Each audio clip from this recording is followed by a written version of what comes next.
Hello everyone. हम start कर रहे हैं chapter number 6 sources of energy. आज हमें स्टार्ट करने थे इसके एक्स्ट्रा क्वेश्चंस। तो सबसे पहले देखते हैं हमारे very short answer questions. Very short में हमारा फर्स्ट क्वेश्चन है लिस्ट 4 वेराइटीज ऑफ कोल। तो हमने कोल के 4 वेराइटीज या हम कहें 4 अलग अलग टाइप्स ऑफ कोल पढ़े हैं। वो कौन कौन से होते हैं? पीट, लिग्नाइट, बिट्यूमिनस एंड एंथ्रासाइट। इन सब के बारे में डिटेल में भी हमने पढ़ा था। तो आपने अगर वो वीडियो नहीं देखी है तो आप वो जाके देख सकते हैं। Next, name the process of conversion of wood into coal.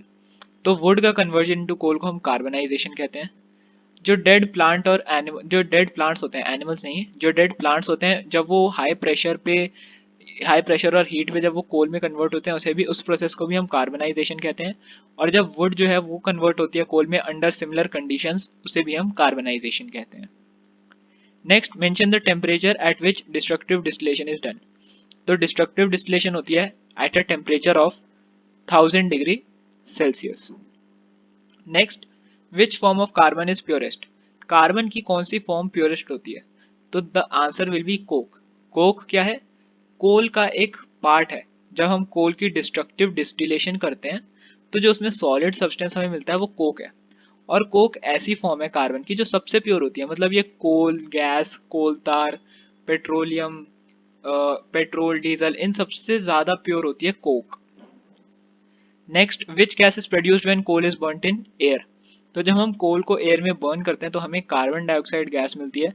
Because कोल जो है वो कार्बन से बना है और जब वो ऑक्सीजन में या एयर में बर्न होगा तो वो ऑक्सीजन के साथ रिएक्ट करके कार्बन डाइऑक्साइड गैस रिलीज करेगा। Next, name two fractions of petroleum which are used as a fuel. तो पेट्रोल और डीजल ऐसे दो फ्रैक्शंस हैं पेट्रोलियम के जिसको हम डेली लाइफ में फ्यूल की तरह यूज करते हैं।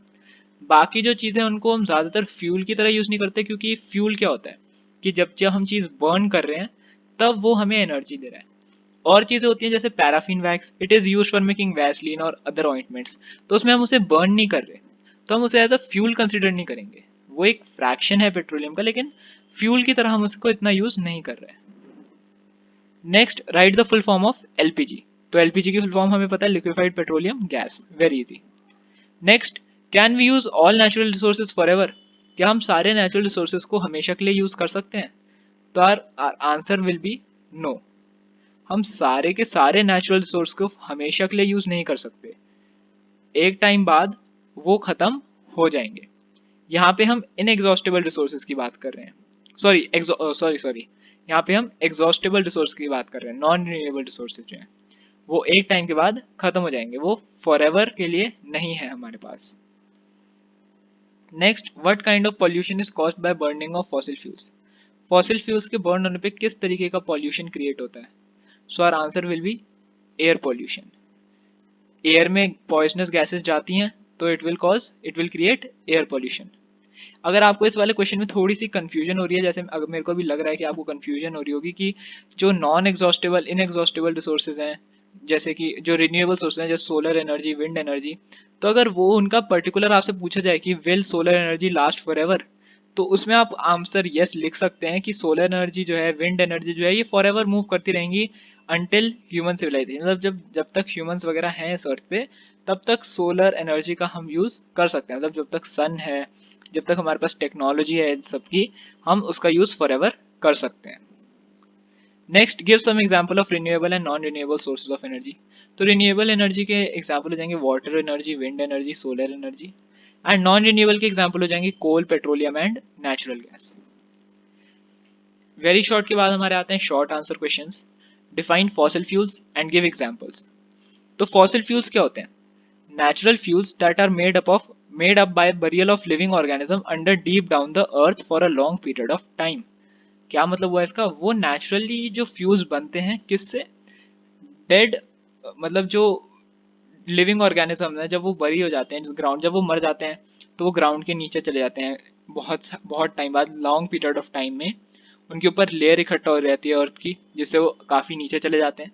वहाँ पे प्रेशर और टेम्परेचर ज़्यादा होने के कारण वो कन्वर्ट हो जाते हैं फॉसिल फ्यूल में। एग्जाम्पल इसके होते हैं petroleum, coal and natural gas. Next, what is coal? Write its two uses. Coal क्या है? Coal is a hard black combustible substance that mainly contains carbon.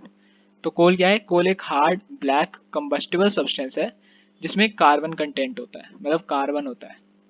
इसके यूजेस बहुत सारे होते हैं। दो हम लिख सकते हैं कि वो फ्यूल्स की तरह यूज होता है होम्स और इंडस्ट्रीज में, और थर्मल पावर प्लांट्स में एनर्जी जनरेशन या इलेक्ट्रिसिटी जनरेशन के लिए यूज किया जाता है।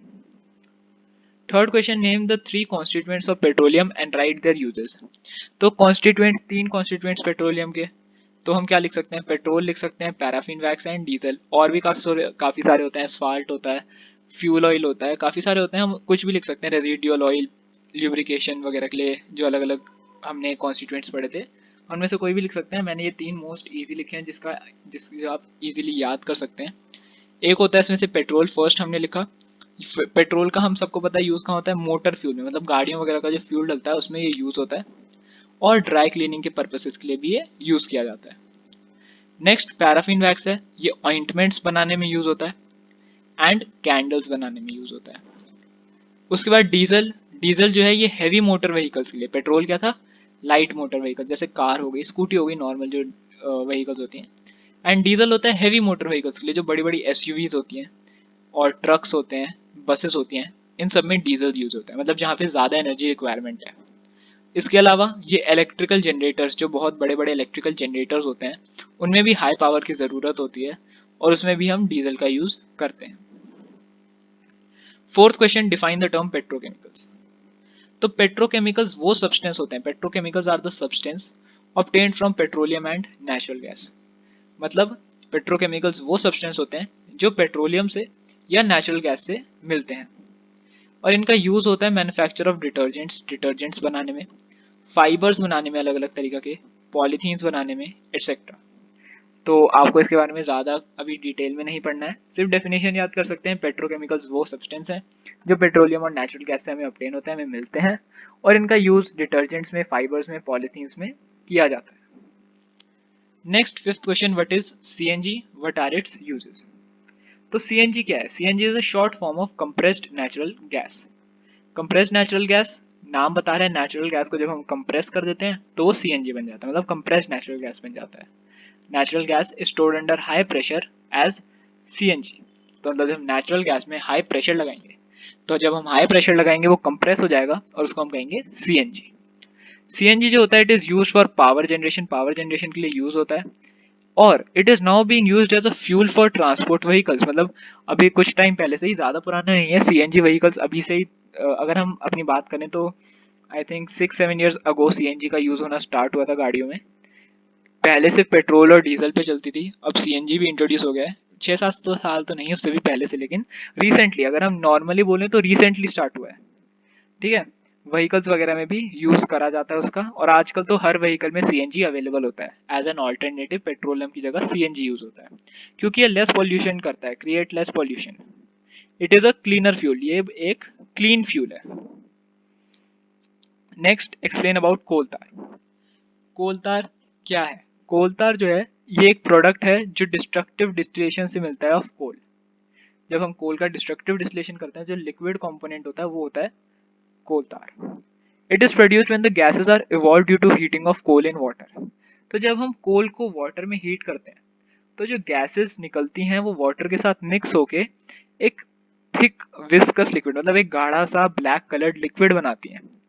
इस लिक्विड की पंजेंट स्मेल होती है, मतलब अगर हम इसे स्मेल करते हैं तो भारी भारी सा होता है, मतलब काफी भारी सी स्मेल होती है इसकी, पंजेंट।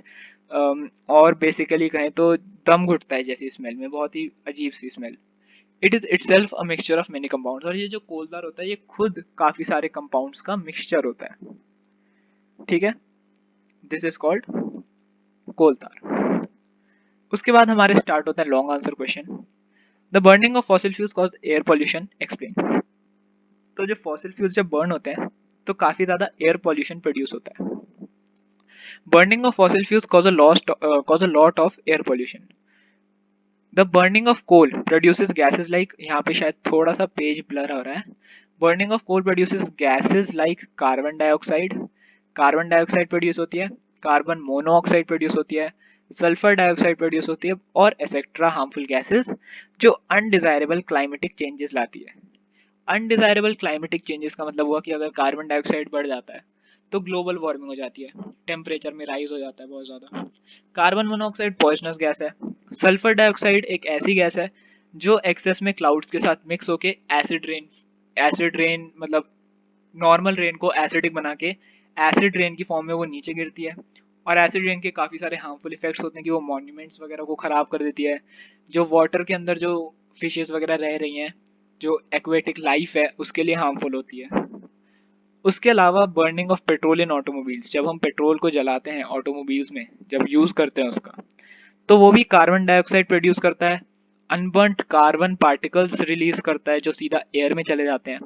और ये लिविंग ऑर्गेनिज्म के लिए हार्मफुल होते हैं क्योंकि जब हम इन्हें इनहेल करते हैं, मतलब जब हम एयर को इनहेल करते हैं, तो ऑफ कोर्स एयर के साथ ये भी हमारे अंदर चले जाएंगे।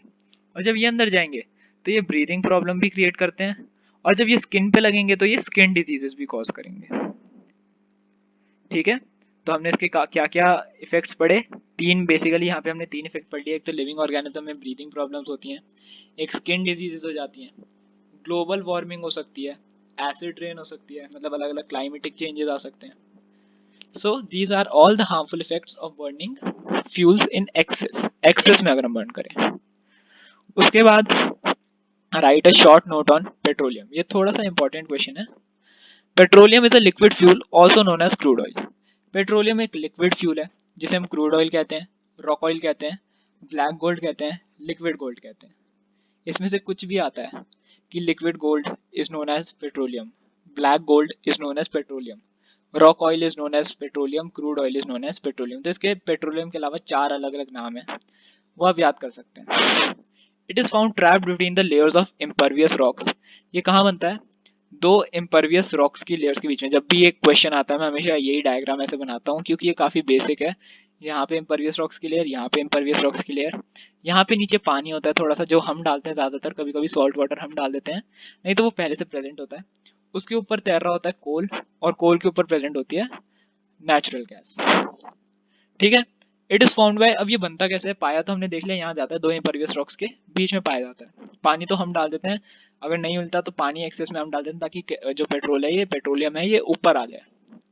It is found by dead plant and animals, basically सिर्फ एनिमल्स, प्लांट से बहुत कम। इन द सी, कहाँ पे? सी में। डिफरेंस देख रहे हो आप? कोल में क्या था? सिर्फ प्लांट्स होते हैं और सॉइल के ऊपर, मतलब अर्थ के क्रस्ट पे। इसमें क्या है? मेजरली तो एनिमल्स होते हैं, थोड़े बहुत सी प्लांट्स भी। ये पानी के अंदर जब मरते हैं तो पानी की डेप्थ में जाते हैं। वहां पे क्या होता है? बहुत हाई प्रेशर, वाटर की डेप्थ पे एक्सट्रीमली हाई प्रेशर होता है, और जो लावा है उससे उन्हें टेम्परेचर हाई मिल जाता है।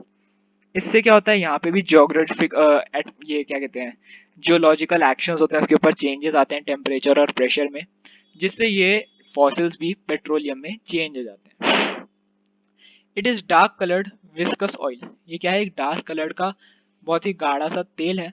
और as every other oil it is lighter than water, जैसे बाकी सारे तेल वाटर से हल्के होते हैं वैसे ही ये भी वाटर से हल्का होता है। It undergoes fractional distillation to yield petrol, kerosene, diesel etcetera. वो हम कोई भी लिख सकते हैं कि जब इसका फ्रैक्शनल डिस्टिलेशन करते हैं तो काफी सारे प्रोडक्ट्स हमें मिलते हैं, उनमें से कोई भी तीन लिख सकते हैं, petrol, kerosene, diesel. It is also used in making plastic, paints, dyes etcetera. मतलब जो प्लास्टिक्स होते हैं, जो पेंट्स होते हैं, कपड़ों में जो डाइज होते हैं, इन सब में भी पेट्रोलियम का यूज किया जाता है। लास्ट हमारा क्वेश्चन है, list various steps to conserve the resources. Value based question है एक तरीके से, वैल्यू बेस्ड क्वेश्चन की फॉर्म में आ सकता है। तो हम कैसे अपने आसपास डेली लाइफ में हम क्या कर सकते हैं कि रिसोर्सेज है एज अ इंडिविजुअल, हम ऐसे लार्ज स्केल पे बात नहीं कर रहे, एज अ इंडिविजुअल हम क्या कर सकते हैं कि जो रिसोर्सेज हैं वो कंजर्व रहें, फ्यूचर जनरेशन के लिए बचे रहें। तो हम क्या क्या कर सकते हैं? We should cook food on low flame.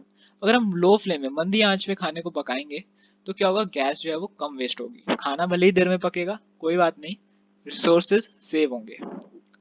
Devices like CFLs and LEDs, CFL जो होते हैं, LEDs होते हैं, उन्हें यूज करना चाहिए और आजकल यही यूज होते हैं क्योंकि ये लेस एनर्जी कंज्यूम करते हैं, बिजली का बिल कम आता है, और लाइट भी वो ऑर्डिनरी जो हमारा कन्वेंशनल बल्ब होता है जैसे जो येलो कलर की एकदम फ्लेम सी देता है, वो काफी ज्यादा एनर्जी लेता है, तो हम उसका यूज आजकल नहीं करते। बहुत कम जगहों पे, एकदम रूरल एरियाज में एक तो मैं कहूँगा, और बहुत ही मतलब रूरल एरियाज में ही होते हैं आजकल, बहुत कम, वो भी रूरल एरियाज में भी आजकल LEDs और CFLs ही यूज होते हैं।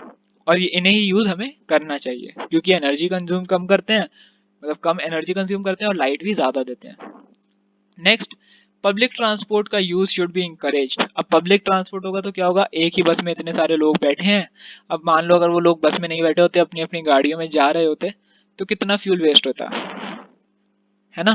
तो पब्लिक ट्रांसपोर्ट का यूज हमें करना चाहिए। क्या होगा इससे, कोल एंड पेट्रोल में जो है ना वो लार्ज अमाउंट में, बहुत ज्यादा अमाउंट में कंजर्व हो जाएंगे अगर पब्लिक ट्रांसपोर्ट का यूज होता है। या फिर पर्सनल व्हीकल्स, पब्लिक ट्रांसपोर्ट अगर सूटेबल नहीं है तो car pooling is an alternative. Car pooling भी हम ऐड कर सकते हैं यहाँ पे। कार पूलिंग होप आपको पता होगा। नहीं तो कार पूलिंग वाला होता है जब एक ही जगह पे काफी सारे लोगों को जाना होता है, तो वो एक पर्सनल गाड़ी में चारों चले जाते हैं, कितने भी हैं वो चले जाते हैं, that is car pooling. Next, use of solar energy, tidal energy, wind energy etcetera should be promoted. मतलब इन सारे एनर्जी की फॉर्म्स को, जो ये रेन्यूएबल हैं, इनएग्जॉस्टेबल जो हैं ये एनर्जी के सोर्सेज, इनका यूज हमें प्रमोट करना चाहिए। डैम्स वगैरह बनाने चाहिए। डैम से क्या होगा, हम वाटर से इलेक्ट्रिसिटी जनरेट कर पाएंगे instead of burning coal and petroleum. Coal and petroleum को बर्न करने की जरूरत नहीं पड़ेगी। And sixth and the last point, public awareness programmes should be conducted. मतलब अलग अलग पब्लिक अवेयरनेस प्रोग्राम्स की कोल पेट्रोलियम को सेव करना चाहिए, फॉसिल फ्यूल्स को सेव करना चाहिए, ऐसे अलग अलग प्रोग्राम्स जो लोगों को एक तरीके से जागरूक करें कि the need of an hour क्या है, कि हमें इन रिसोर्सेज को सेव करना है। तो ऐसे अलग अलग पब्लिक अवेयरनेस प्रोग्राम्स भी स्टार्ट किए जा सके। तो ठीक है, ये वैल्यू बेस्ड क्वेश्चन था, लास्ट वाला हमारा पूरा हो चुका है। इसके साथ हमारा ये चैप्टर कंप्लीट हो गया है। अब हम नेक्स्ट चैप्टर स्टार्ट करेंगे।